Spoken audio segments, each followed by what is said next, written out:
E aí, pessoal, tudo bem? Então, hoje a gente vai fazer uma resenha de um livro importantíssimo, um livro de história essencial, né? A Segunda Guerra Mundial, de Anthony Beevor, meu historiador preferido, né? Eu vou começar esse vídeo com uma pergunta. A Segunda Guerra Mundial, será que o conflito deixou como legado um cenário favorável às democracias ocidentais ou não?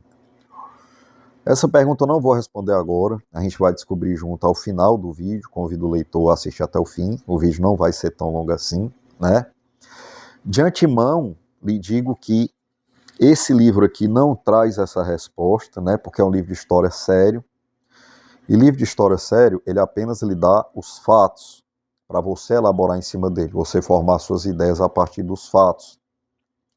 Por isso que a história é a mãe de todas as ciências humanas, né?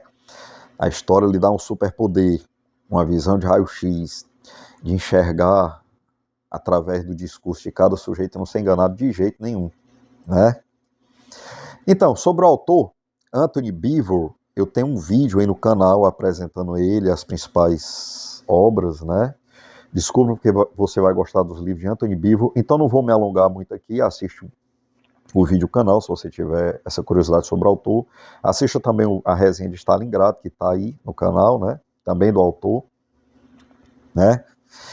Então, de que se trata esse livro? Eu vou falar um pouco da minha história com esse livro, né? Antes de falar um pouco do livro, né?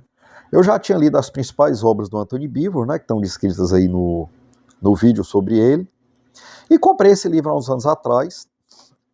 Só que esse livro aqui é um calhamaço de 900 páginas. Um livro de história de 900 páginas.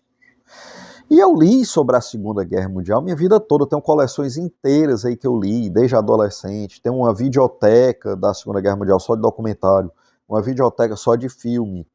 Tenho coleções inteiras de livros da Segunda Guerra que eu li. E eu já tinha lido as principais obras específicas da Segunda Guerra desse autor aqui. Aí eu pensava, pô, vou ler um livro de 900 páginas de história sobre um assunto que eu já li minha vida toda, um livro generalista, quando eu já li os livros específicos desse mesmo autor. E fui protelando o livro, eu comprei o livro e ficou vários anos aí na minha prateleira. Até que a pandemia chegou e eu fui vencido pelo ego, né? Eu pensei, cara, eu me considero o maior fã do mundo do Anthony Beevor. Como é que diabo, que pô de fã é esse que não leu a maior obra do cara, né? Então vamos lá, vamos aproveitar a pandemia, que eu tô com mais tempo em casa, vamos encarar esse calhamaço aí e ler. E graças a Deus que eu li, graças a Deus, porque o livro é muito mais abrangente do que qualquer outra obra.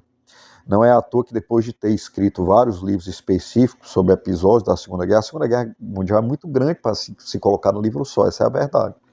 Ele resolveu escrever esse livro genérico sobre a guerra, né, pegando a guerra toda, né. E assim, eu tive muita gratidão por ter lido, porque realmente o livro é muito diferente, né, ele abrange muitas outras coisas. Como, por exemplo,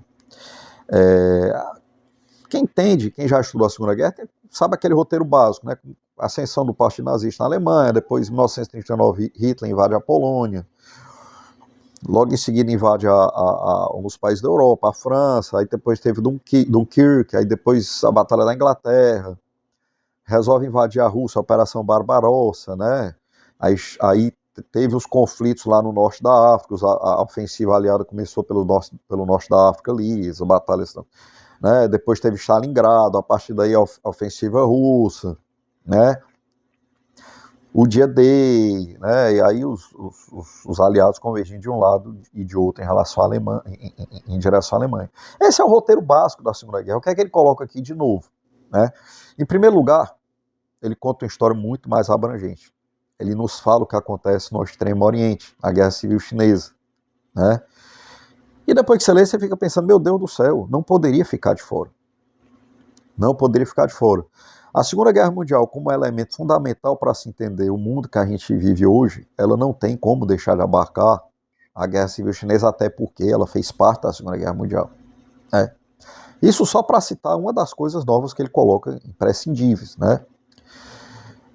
Então, assim, você tinha o Chiang Kai-shek, o governante da China lá, Da mesma forma que os comunistas se aproveitaram da Primeira Guerra para tomar o poder na Rússia, né?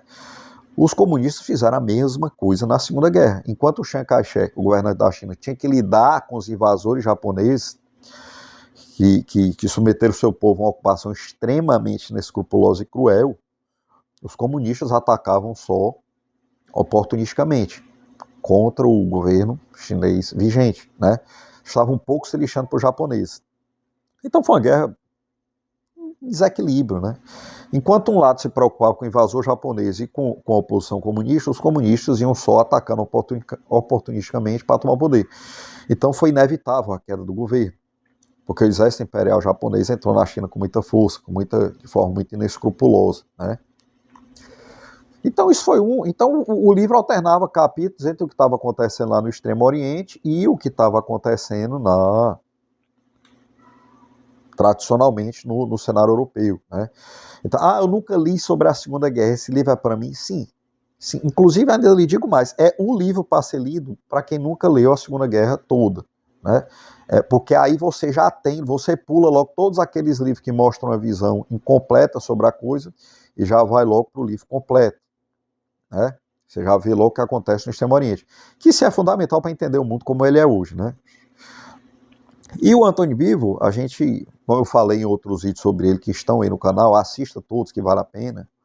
Ele mantém a nossa atenção muito bem para um livro de história. Um livro de história não é um romance, né? Ele é um pouco mais complicado de se ler, requer mais atenção.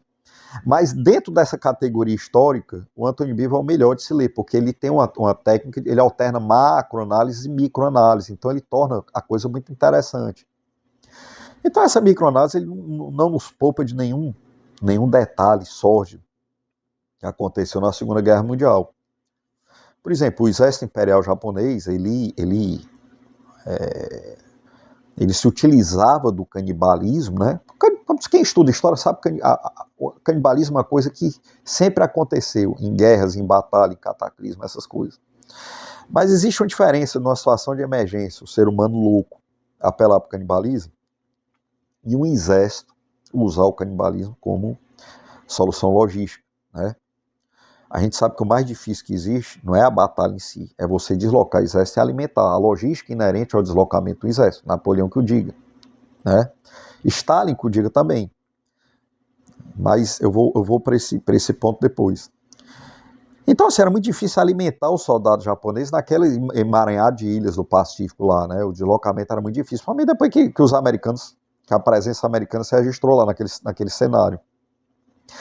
Então, assim, eles se utilizavam do canibalismo, assim, lógico que você não vai encontrar eles admitindo formalmente isso, mas eles comiam os prisioneiros americanos, né? Tinha um cercado lá que os prisioneiros americanos ficavam lá presos e eles iam comendo, né? E o governo americano sempre soube disso, nunca divulgou esse fato, porque seria extremamente desconfortável para a sociedade americana saber que os seus filhos, além de morrer no Pacífico, numa ilha distante, cheia de mosca, ainda servia de alimento para soldado, né?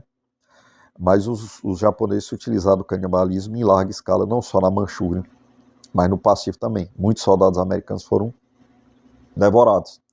Se utilizaram do canibalismo como solução logística para alimentar soldados, uma coisa assim de pirar o cabeção, né? E ele não nos poupa em nenhum desses fatos.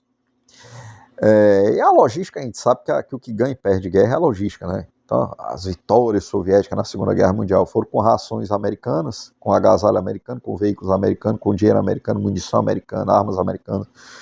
Então, se houve um apoio, existia uma simpatia muito grande da sociedade americana em relação ao comunismo naquela época, e o Roosevelt apoiou maciçamente a União Soviética, né? Essa simpatia foi construída por um correspondente americano de imprensa, vencedor do prêmio Pulitzer, que era locado em Moscou na época. A história dele tem no livro Fome Vermelha, que eu vou resenhar no canal, mas é outro assunto. Então o Roosevelt apoiou maciçamente com a logística. Os americanos eram mestres em logística, né?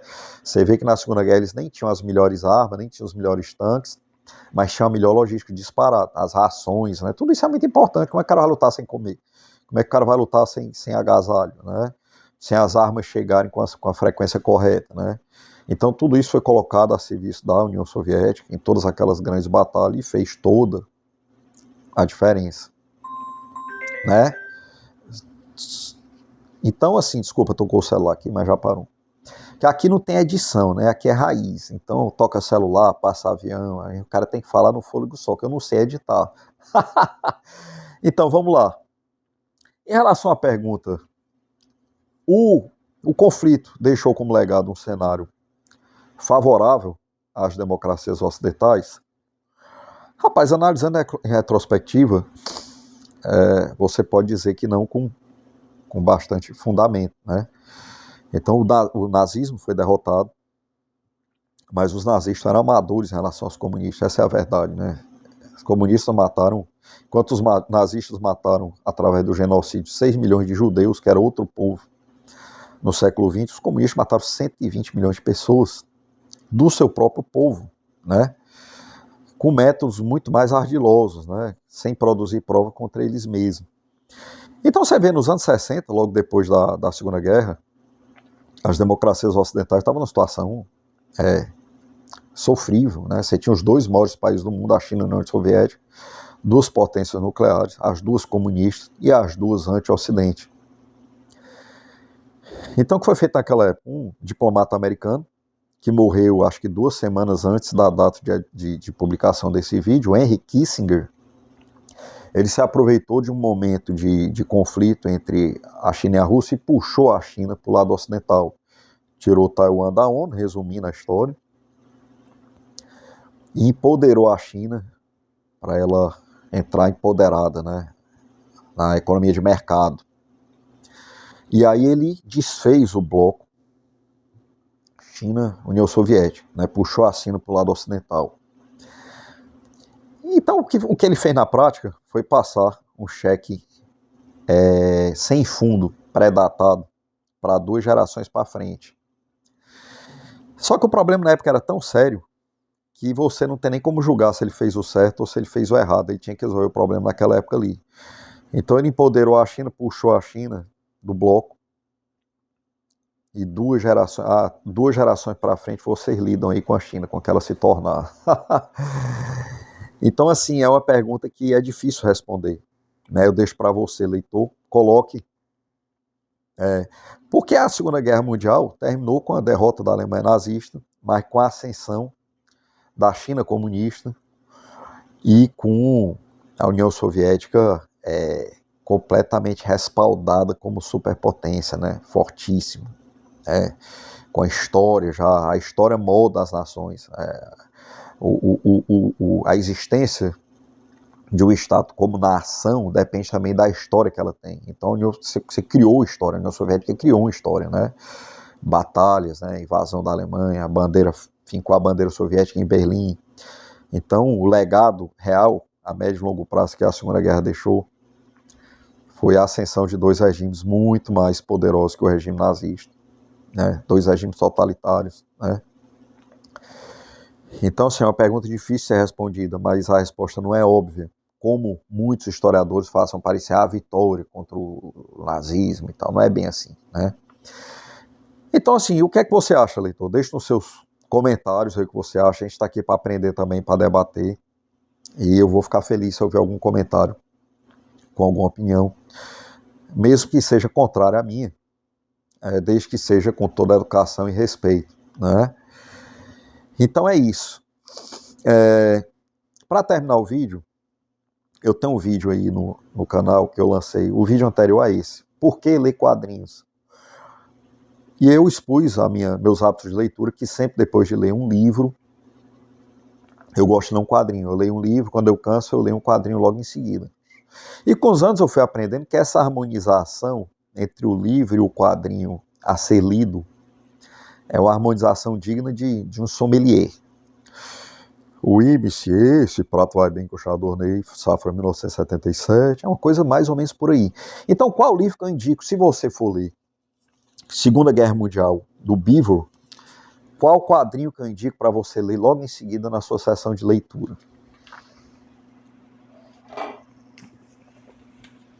Unleash Hell.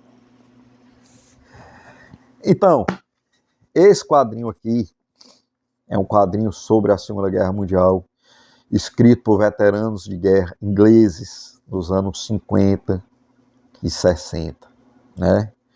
Essa compilação aqui é a mesma compilação que tem o Aces High. Aces High é só sobre a aviação na Segunda Guerra Mundial, também serve para harmonizar com esse livro aqui. Inclusive está no Top 10 quadrinhos de todos os tempos. Meu vídeo aí no canal Top 10 quadrinhos de todos os tempos, eu coloquei, assista o vídeo, por favor, curta e compartilhe. Eu coloquei esse vídeo aqui esse quadrinho aqui entre os 10 melhores de todos os tempos, por minha conta e risco. Eu tenho certeza que não aparece na lista de nenhum canal, mas aparece na minha, porque eu realmente achei fantástico, como documento histórico e como entretenimento. E esse aqui não é diferente, só que esse aqui é mais sobre infantaria, né? Unleash Hell. É mais sobre infantaria, que ele é mais sobre aviação. Então a sessão de leitura que você leu Segunda Guerra Mundial, aí quando você cansa, você pega esse quadrinho e lê aí suas 15 páginas, 20 páginas, ou então um capítulo, as histórias são curtas, né? Isso aqui é um documento histórico fantástico. Foi feito por veteranos de guerra, caras que participaram na guerra, ativamente das batalhas, depois viraram desenhistas, né? Eles foram publicados na Inglaterra em livrinho de 50 cents, né? E essa compilação, cara, eu encontrei num sebo nos Estados Unidos. Não é muito fácil encontrar, mas tem muitos outros quadrinhos que harmonizam bem com a Segunda Guerra Mundial, muitos outros. Se você quer mais sugestões de quadrinhos da Segunda Guerra Mundial para harmonizar com a leitura desse livro aqui ou de qualquer outro da Segunda Guerra, deixe nos comentários, que a pedidos eu gravo um vídeo só com quadrinhos para a Segunda Guerra Mundial. Eu tenho muitos e muito bons mesmo, né? Então é isso, pessoal. Vou colocando ponto final nessa resenha, agradecendo por esse nosso encontro. E fique ligado no canal que vão vir mais vídeos aí. Pelo menos um por semana eu vou estar gravando. Obrigado.